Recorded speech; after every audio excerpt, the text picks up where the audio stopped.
की जय। सदगुरु श्री कबीर साहेब की जय। विश्व वंदनीय संत सम्राट बंदी छोर सदगुरु श्री कबीर साहब जी, मेरे हृदय मंदिर के आराध्य परम पूज्य सदगुरु श्री महंत साहब जी, पूजा के योग सभी संत समाज, मैं चरण कमलों में सिर झुका के 3 बार बंदी करता हूँ। बोलिए श्री सदगुरुदेव की जय। सदगुरु श्री कबीर साहब जी का उपदेश सबके लिए हितकारी है, लाभदायक है, औषधि है। जिस प्रकार से किसी को हड्डी में बुखार बस जाए और निकलता ना हो, तो उसके लिए सुदर्शनी चूर्ण दिया जाता है, और यदि वो सुदर्शन चूर्ण को नियमित खाता रहे, सेवन करता रहे, तो हड्डी का बुखार निकल जाता है। तो सदगुरुदेव जी हम पुकार के समझाते हुए कहते हैं कि जब तक पार ज्ञान नहीं होगा, कब तक? जब तक पारखी संतों का जो निर्मल उपदेश है, जिसको हृदय में नहीं बसाओगे, तब तक ये बुखार भ्रमभूल कल्पना रूपी निकलेगा नहीं।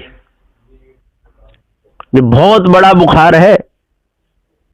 ये ईश ब्रह्म परमात्मा देवी देवता तंत्र मंत्र जादू टोना हवन होम भूत प्रेत डांके सांकन, बहुत बड़ा बुखार चढ़ा हुआ लोगों को। और ये बुखार उतरेगा जब पारखी सदगुरुदेव मिलेंगे तब।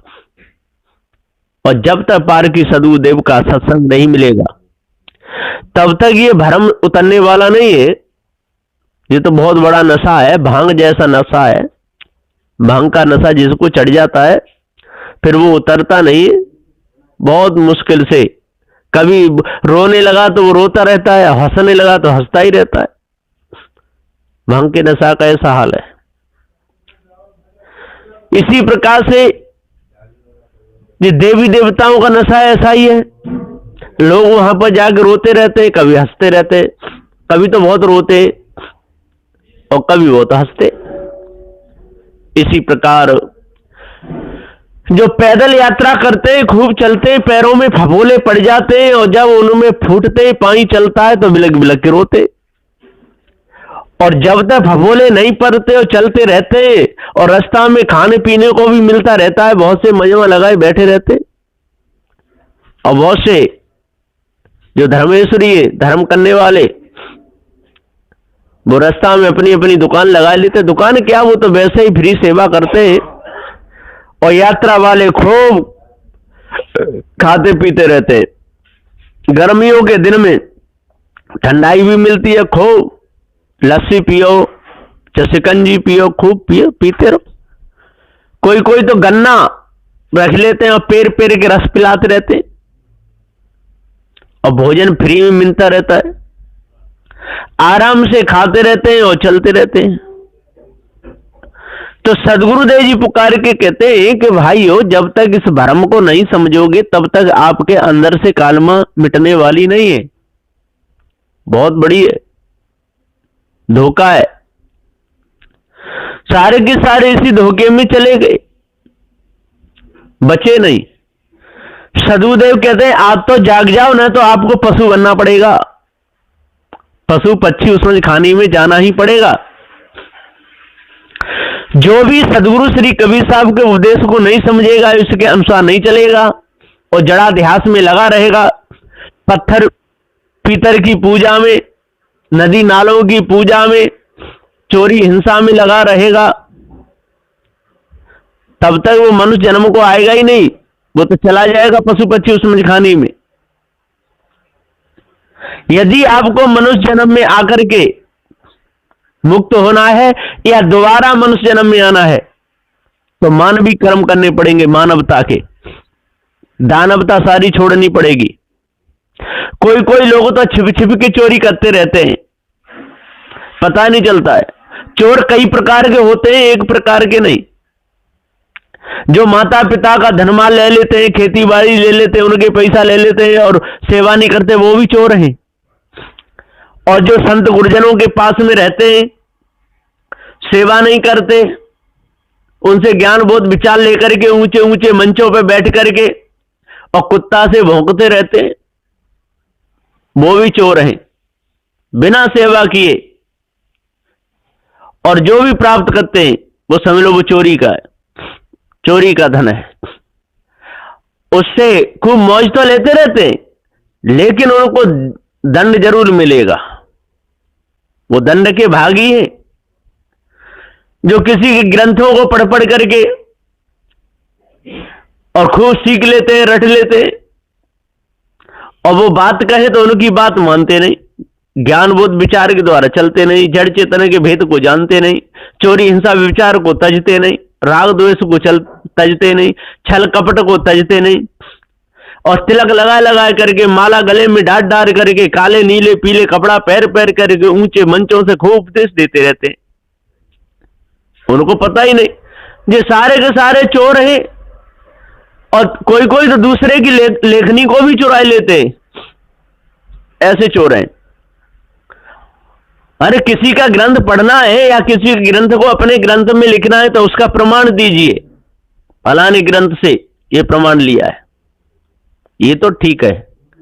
लेकिन चोर लोग दूसरों का नाम हटा देते हैं, अपना नाम जोड़ लेते हैं और खूब उनका नाम हो जाता है। दूसरे के भजनों पर अपना नाम जोड़ लेते हैं, दूसरे के ग्रंथ को लेकर के और दूसरे का नाम हटा देते हैं, अपना नाम जोड़ लेते हैं। ऐसे ऐसे चोर बहुत हैं, इनको चोर ही कहना चाहिए। तो सदगुरुदेव जी पुकार के समझाते हुए कहते हैं कि भैया चोरी करना बंद करो, और दूसरे के हिस्सा को खा लेता है वो भी चोर है। कहीं से कोई चीज मिली है और सबके हिस्सा की है और अकेला अकेला खाए जाए तो वो चोर है। इसलिए इस चोरी को त्यागना चाहिए। चोर कई प्रकार के होते हैं, इन चोरों की परख केवल पारखी संत कर सकते हैं। जिसको परख हो, परख करे सो पारखी। जो कोई भी हो, किसी भी मत पंथ सिद्धांत का साधु हो, जो परख करता है वही पारखी है, जो भ्रम को तजता है वही पारखी है। उसको पारखी कहते हैं। पार चित्त मन बुद्धि वाणी के हाल को बिल्कुल जान जाए, है ना। चित्त कब चंचल हो रहा है, बुद्धि कब भ्रमित हो रही है, मन कब दौड़ रहा है, इस भेद को जो जाने वो पारखी। और रजोगुण तमोगुण सतोगुण, जो तीनों गुणों पर जो विजय प्राप्त करे, इनकी चाल को समझ ले वो पारखी। रजोगुणी का स्वभाव चंचल होता है, तमोगुणी का स्वभाव उग्र होता है, और सतोगुणी का स्वभाव शांत होता है। जो इन गुणों पर विजय प्राप्त कर लेता है वही पारखी है। और जो रजोगुण में बह जाए, रजोगुण हर समय उसको रजोगुणी वृत्ति बन जाए, एक कलम से काम चले और हजारों कलम का खरीद के रख ले, एक डायरी से काम चल जाए और 10-20 डायरियां रख ले, है ना। एक गर्मी के दिनों में एक टोपा से काम चले और 50 टोपा खरीद के रख ले, वो रजोगुणी है। और जहां जो भी चीज देखे अच्छी उसी को खरीदने लगे, कोई चादर अच्छी दिख जाए या कपड़ा अच्छा दिख जाए, कोई भी अच्छी चीज दिखे उसी की तरफ वो बह जाए, वो रजोगुणी है। रजोगुणी के पास में ज्यादा उससे यदि कोई सहायता मांगना चाहे तो वो सहायता नहीं दे सकता है, जो उसके पास में कुछ रहेगा ही नहीं, सहायता देगा कैसे। वो तो खरीद करके और भर लेगा।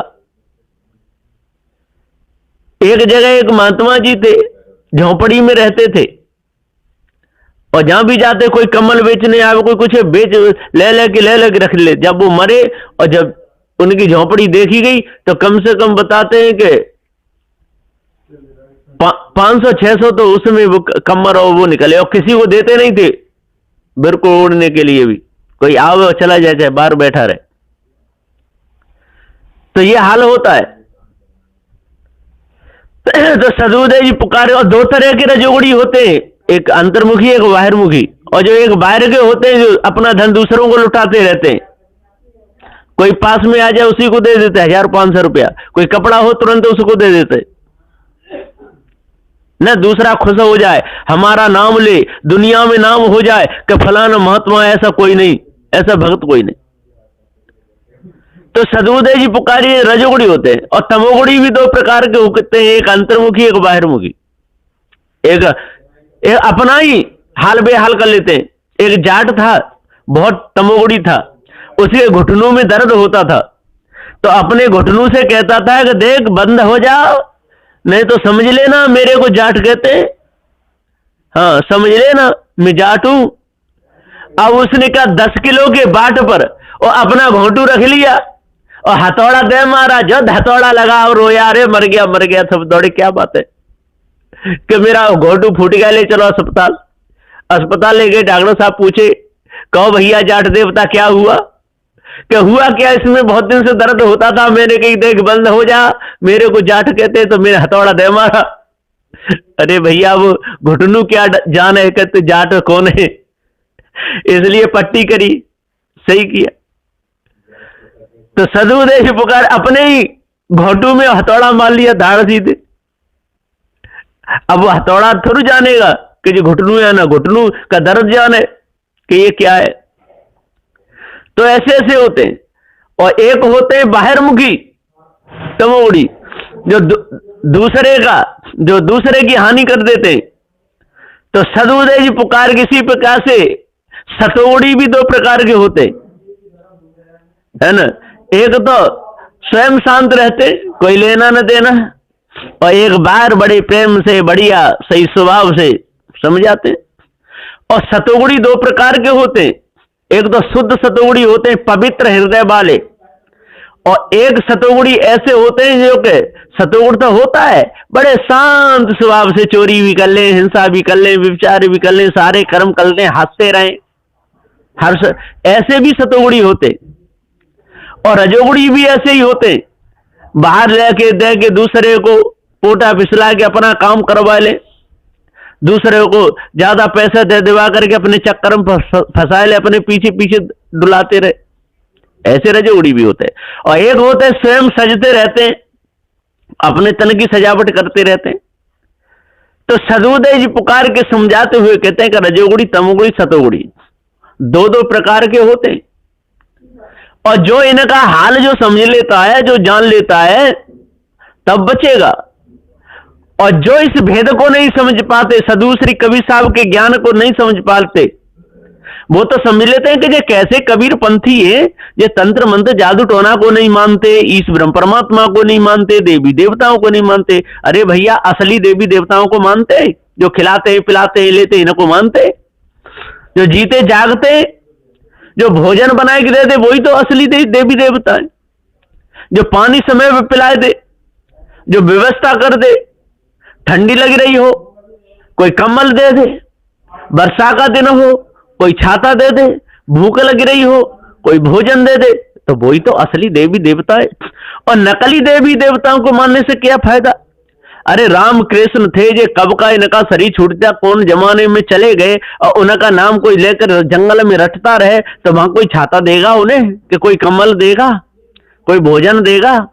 कोई नहीं। हाँ, कोई आदमी देख ले किसी गांव नगर बस्ती का आकर के, वो वाले आकर के दे दे कुछ, लेकिन वहां पर यदि किसी को पता न हो, बियाबान जंगल में कोई जाकर के धुआं लगा करके बैठ जाए, तो वहां पर उसे कुछ मिलने वाला नहीं है।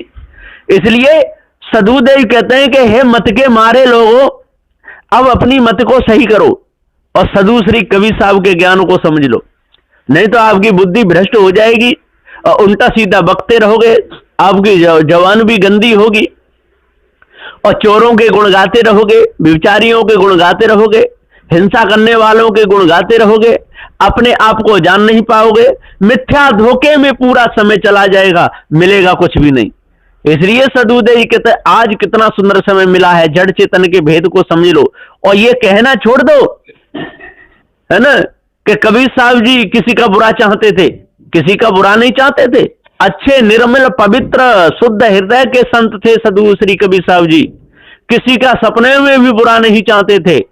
इसलिए तो इन सबको उपदेश दिए, ब्राह्मण क्षत्रिय वैश्य शूद्र शेख सैयद मुगल पठान सबको उपदेश दिए, बंदी छोड़ सदगुरु श्री कबीर साहब जी। सत्य न्याय निर्णय का उपदेश दिए, भवबंधनों से छूटने का, मानवता का उपदेश सदगुरु श्री कबीर साहब जी का है। ये ईंट डेल पत्थरों के पीछे लड़ने झगड़ने का नहीं है ना। इसलिए अपने आप को जान लो और मानवता को धारण करो, अपने हृदय को पवित्र कर लो। हृदय पवित्र जब होता है, जब उदय हो सद्ज्ञान, हृदय पवित्र जब ही होगा जब सद्ज्ञान उदय होगा, विचार आएगा। पारखी संत जो न्याय निर्णय की बात कहते हैं, जड़ चेतन का भेद बताते हैं, जिसको जब समझ लोगे तब आप कहना छोड़ दोगे कि कबीर पंथी तो राम का कृष्ण का इनका अपमान करते हैं। उनका अपमान क्यों करेंगे? है? उसके अपमान करने से क्या फायदा मिलेगा? कुछ भी नहीं, बिल्कुल नहीं। हम क्यों किसी का अपमान करेंगे? हाँ, चोरी करेगा उसको चोर कहेंगे, हिंसा करेगा उसको हिंसकी कहेंगे, विचार करेगा उसको विचारी करेंगे, चरित्रहीन को चरित्रहीन कहेंगे। है? किसी की बुराई नहीं कहेंगे, जैसी को तैसे कहे वो तो निंदा ना है। जो जैसी बात है वैसी कहे और शुद्ध साफ कहे, पवित्र न्याय निर्णय से कहे, प्रमाण सहित कहे, उसको निंदा नहीं कहते। और जो सदगुरु श्री कबीर साहब संत गुरुजन जो चमत्कार से चले आ रहे हैं, पारखी सदगुरु श्री पूरन साहब जी हुए प्रथमाचार बुरहानपुर में। अभी वर्तमान में 10वें सदगुरुदेव जी हैं, सदगुरु श्री मान साहब जी।